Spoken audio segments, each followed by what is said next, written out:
Itong mga nakarang araw, naging laman ng balita ang ilang insidente ng panloloob na nauwi po sa pagpatay. Kaya ang pulisya mahigpit ang paalala sa publiko na tiyakin ang seguridad ng mga bahay, lalo na ngayong magpapasko. Darito ang unang balita, special assignment.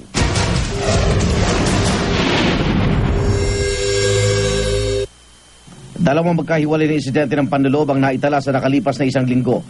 At sa parehong insidente, ilang buhay ang nabuwi sa mga niloobang bahay. Isa na rito ang dalagitang si Maria Victoria Reyes.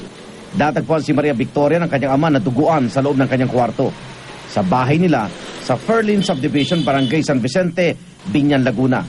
Dagtamo siya ng isang saksak sa kanyang dibdib na ikinasawi ng biktima pagkalipas ng ilang oras. Tinangay daw ng suspect ang pera, alahas, laptop, cellphone at digital camera ng biktima.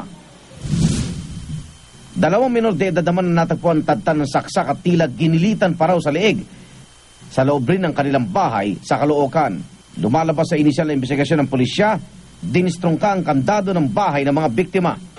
Dahil sa magkasunod na insidente ng panloloob at pagpatay, nagpaalala ang pulisya na paigtingin ang seguridad sa ating tahanan. Mainam na mag-invest sa mga gandang klase ng lock para sa pintuan, bintana at gate.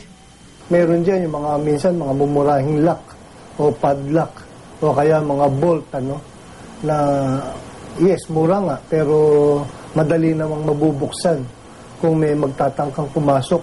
Mas mainam kung may alaga kayo aso na siya magsisilbing bantay sa inyong bahay.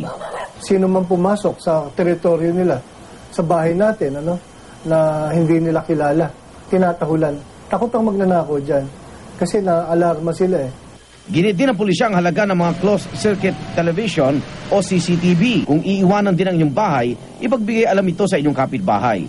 At kung may maiiwan man, mainam na sila'y i-orient na huwag basta-basta magpapapasok ng sino man sa inyong bahay. At sa mga taong laging online at mahilig mag-post ng status sa Facebook, may paalala ang pulisya.